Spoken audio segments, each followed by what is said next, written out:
Welcome back to my channel. Today in this very first video lecture, we are going to discuss about the historical background of pharmacology, then some basic details about what are drugs and nomenclature of drugs. I hope you are going to enjoy my class and have some knowledge. So let's begin the class. The term pharmacology has a very broad scope. It basically deals with use of drugs and medicines for treating various types of diseases. Pharmacology is a Greek term basically meaning the science and art of using medicines and drugs for treating human disease. But actually this is not only the treatment of diseases. The pharmacology also concerns diagnosis and prevention of diseases also. Means the drugs, medicines or chemicals that are used for diagnosis of different diseases also comes under the purview of pharmacology, and also the drugs and chemicals that are used for prophylactically for preventive therapy of any diseases, that also comes under pharmacology. Now this medical term of pharmacology is associated with various others activities of drugs that are defined with some specific terms, and the very important, the first ever come, that is therapeutics. Therapeutics actually is the science and art of treating diseases. So in the therapeutics we discuss how we can treat a disease and maybe cure it. Now when you combine pharmacology with therapeutics, it becomes pharmacotherapeutics. So pharmacotherapeutic means science and art of using drugs for treating a particular disease. So that's how it comes, pharmacotherapeutics. So when we'll study pharmacology of a specific class of drug or for a specific type of disease, we'll come over various terms, and out of these terms the very common one will be ADME: absorption, distribution, metabolism and excretion of drugs. So all these terms we'll discuss in our in other lectures which will be coming later. Another term very important with uses of drugs are adverse drug reaction or side effect, that we all know, and this is a very common thing that we come over when you are using a drug for treating any disease. Now along with this there is another term that is called toxicology. Toxicology in very specific way means the science of poisoning or science of poisons. What are poisons? When they are consumed, what are the symptoms that take over on the body and how you can treat them, that comes under toxicology. But when you combine with the pharmacology, toxicology actually means how a drug when given in high dose or given in wrong dose or any other wrong condition can produce toxic effects or side effects, and how we can avoid them, or if there is any toxic effect of a particular drug when you are using this for treating a patient, how you can treat it, the toxic symptoms, how you can treat it and how you can overcome over it. So these are the basic common terms that comes under pharmacology, therapeutics, toxicology, and some other terms like clinical pharmacology is also very common. Clinical pharmacology is actually treating the human beings. So clinical pharmacology and preclinical pharmacology, the difference is that preclinical pharmacology is the use of medicine and drugs on the animals, and clinical pharmacology is use of the medicine and drugs on human beings.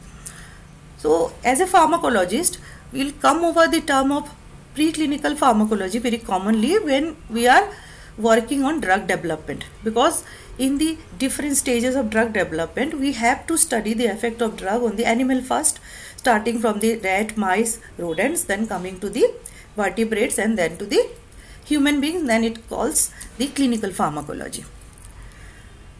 So terms like pharmacokinetic, pharmacodynamic will also come. Pharmacokinetic and pharmacodynamic is actually how the body reacts towards the drug and how the drugs reacts towards the body. So we'll discuss it later on.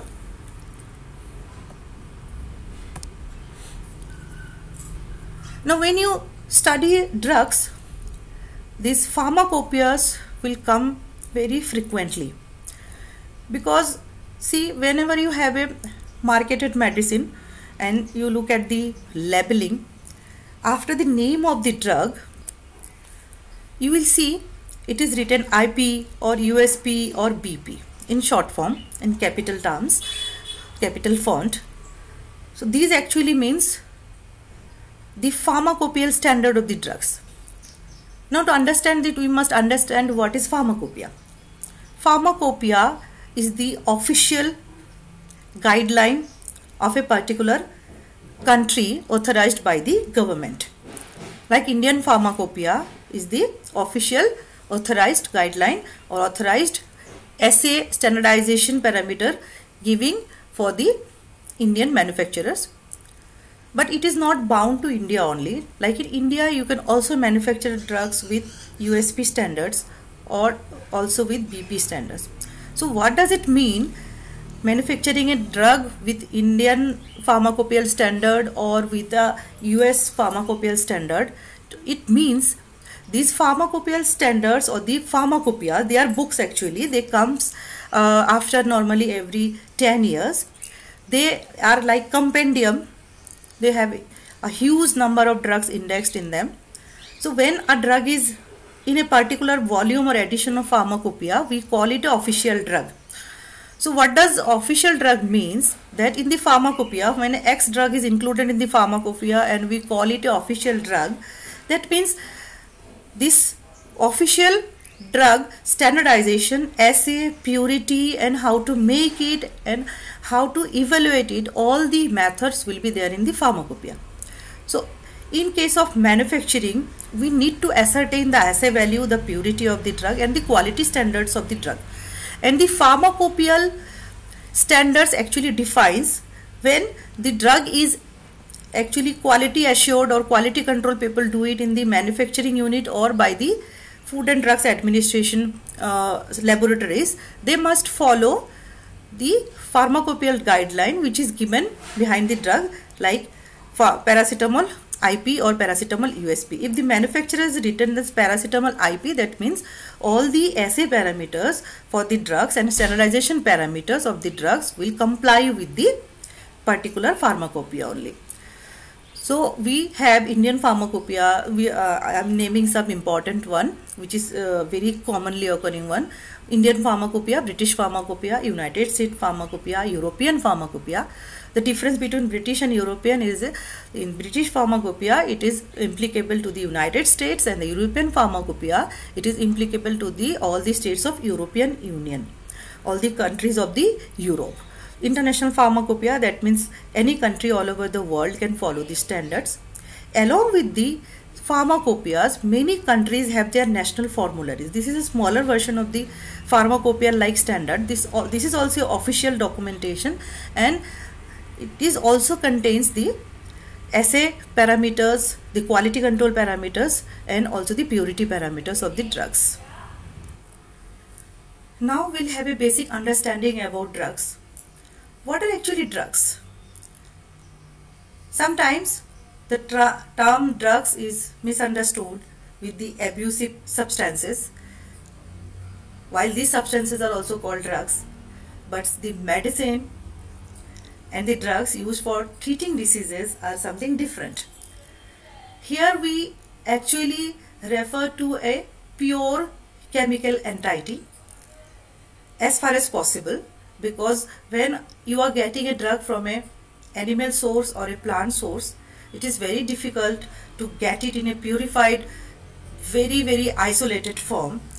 Normally, in this case, the drugs are complex mixture of 2, 3 or more than 100 compounds.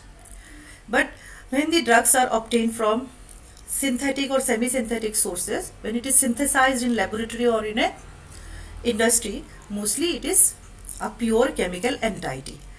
In the terms of Food and Drugs Administration or the regulatory bodies, we call it API, active pharmaceutical ingredient. Because when you look at a tablet or capsule, see, you have a tablet for paracetamol. So this is small round one. maybe it is written that it is 500 mg drug. But when you actually weigh the tablet, the weight of the tablet may be 850 mg or maybe 900 or maybe 1000 mg. So what are the additional things? All the additional things are actually required to make the drug in a tablet formulation. Because for the formulation development, we take only the active ingredient, and it is in powder form, maybe in a white powder or yellow powder. It has a different characteristics. So it will not be actually useful to manufacture a tablet. It will not be possible to shape it in the form of a tablet. When you process the material with different steps, we add different type of additives, then the material comes in such a state that you can actually prepare a particular dosage form. So that's why it is called API, active pharmaceutical ingredient. Means in a tablet of paracetamol, 500 mg paracetamol is there along with other additives, and 500 mg paracetamol is actually the active pharmaceutical ingredient or the chemical entity. So basically drugs are used for diagnosis, prevention, treatment and cure of diseases. Mostly the people misunderstood that drugs are only for treatment of diseases or cure of diseases. The substances we take for diagnosis, like for diagnosis of cancer patient, if you go for PET scan, you need to inject a radioactive substance. For X-ray of your abdomen region, you have to administer a substance that is opaque to the X-rays. Normally barium sulfate is given. So any substance that is taken internally or given to a person or patient, maybe for a diagnostic purpose only, is also comes under drugs, because the safety, purity and quality standard must be the same as like that of a drug which is used for treatment of disease, because you are taking it internally. The same standard, safety and quality standard must be followed for these substances also. That's why these substances, drugs or chemical entities that are used for diagnosis, prevention and treatment and cure of diseases is actually overall as a whole is called drugs. Now sources of drugs.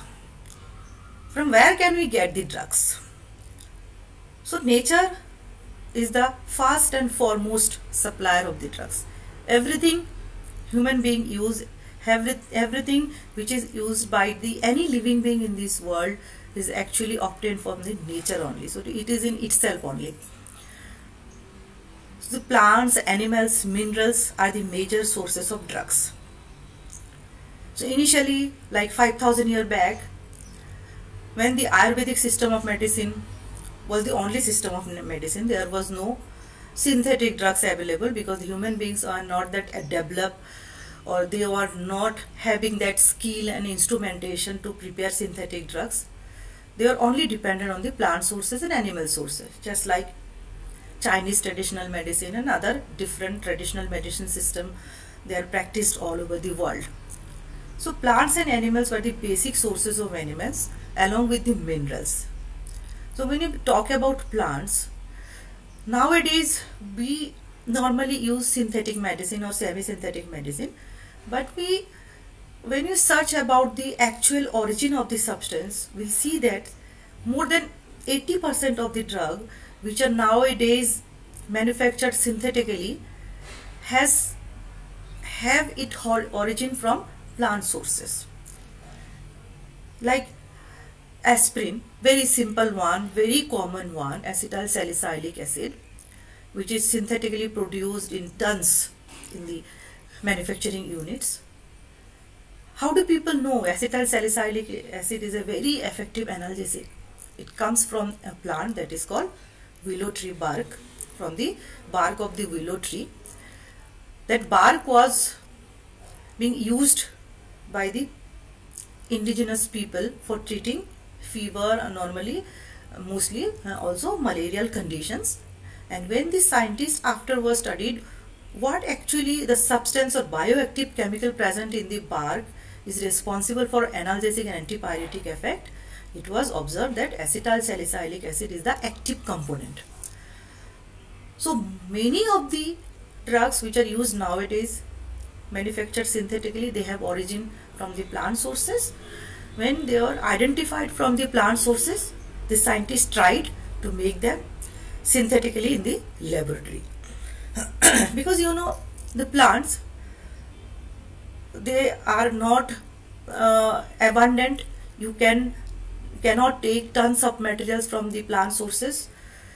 This has hampered our biodiversity, and the many plants and animals are now extinct or near to extinct. So it is very important, when you need a substance in very large quantity, you must manufacture in the laboratory. You cannot cut the trees in large quantity to acquire the substances. So this is also for benefit of the biodiversity and as a whole for the humankind. Talk about the animal sources. Mostly the biologicals nowadays, like anticoagulant heparin, like the anti-diabetic hormone insulin, they are biologicals, and they have a very complex protein structure and very difficult to manufacture via total synthetic process. So you use a semi-synthetic pathway, like biosynthesizing the materials by using the cattle or bovine liver, then isolating it and purifying it. So just like that, animals are a source of drugs, but they are very exotic source of drugs. Many marine animals, sea animals, they give us very life-saving enzymes. These enzymes are used for clotting, stop the clotting or dissoluting the clots. So marine salts are very important, though it is very rare and less in quantity. Minerals are also used as a source of drug, like magnesium sulfate, aluminum chloride.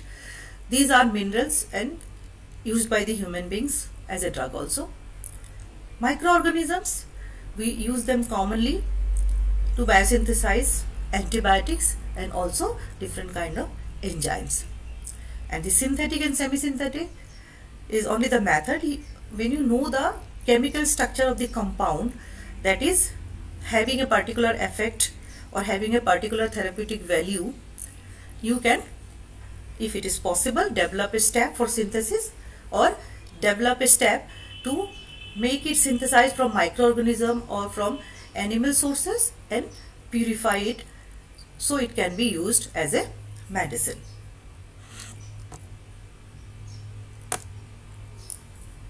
So nomenclature of drugs. Nomenclature means naming of the drugs. How we give the drugs a particular name and how we call them for common practices and also by the approval authorities or by the approved bodies, so that it can be included in the pharmacopoeias. So here I have given an example. So there are different ways of naming or nomenclature of drugs, and these all are present simultaneously. Like we cannot overrule any of them. We must follow all of them because these are actually important. The first thing is chemical name of the compound. This is absolutely depending on the chemical structure of the compound. And for this, we normally follow the IUPAC system, that is International Union for Pure and Applied Chemistry. They have very well defined system depending on the structure of a chemical compound, how to name it. Then comes the non-proprietary names. In non-proprietary names, we have two categories: official name and generic name. What is official name? The name that is cited by the pharmacopoeias or the approval authorities, that is FDAs and different approval authorities or regulatory bodies like US FDA, DCGI, for example. Generic name or approved name. This is a common name, like a pet name. This is but this cannot be like depending on our choice.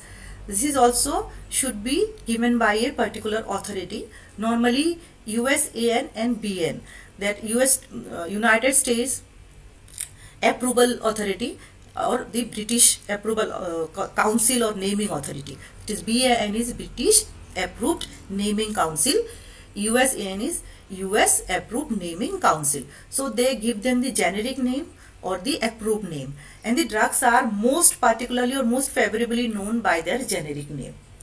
And trade name, that is totally depending on you. The manufacturers, they give the brand name and they only focus on the market value or the branding only to sell the medicine in the market. Now I am here giving an example, very common drug, paracetamol. All of us know how there are different names for the same chemical compound, that is commonly known as paracetamol. If you look at the chemical name, so it is N,4-hydroxyacetamide. The official name is acetaminophen, that is in the pharmacopoeias. The approved name by USAN is again acetaminophen, and the approved name by BAN is, or the British Naming Council, is paracetamol. And the proprietary name absolutely depends on the manufacturer. The very common and very popular brand of paracetamol is Calpol. Crocin, everybody knows about it. So that may be similar to the name of the drug, may not be similar to the name of the drug. Sometimes it is correlated to the uses of the drugs. So depends on the manufacturer how they are aiming for the branding and selling the drugs in the market. Now I'll discuss about classification of drugs. So when a new chemical compound is actually found out to be having some therapeutic activity, so depending on the use, therapeutic activity, chemical structure, depending on the source, we can classify the drugs. So there is not a single one. Depending on the uses, depending on the chemical structure, depending on the mode of action, site of action, we can name it. Like if you classify a drug, like depending on the source, here I am given an example of pentobarbital. Like the drug is pentobarbital. What is the source of the drug? This is a synthetic drug. This is manufactured in the units and it is not actually acquired from a plant or animal or mineral source. It's totally synthetic drug manufactured in the laboratory or manufactured in the units. So the source is synthetic. So depending on the source, the drug will come on the synthetic category. Now if you categorize it depending on the site of action, so what is the site of action? Site of action is central nervous system, because barbiturates, they act on the CNS or the central nervous system. Now if you say what is its mechanism of action, how does it acts? So it is a CNS depressant. When it is given to a patient orally, it is absorbed, it is biodistributed in the blood, it goes to the brain, and inside the brain it somehow interacts in such a way that the final outcome is CNS depression. The person is depressed, his activities will be depressed. So this is called CNS depressant. Now what is the therapeutic use? Why the compound pentobarbital is used?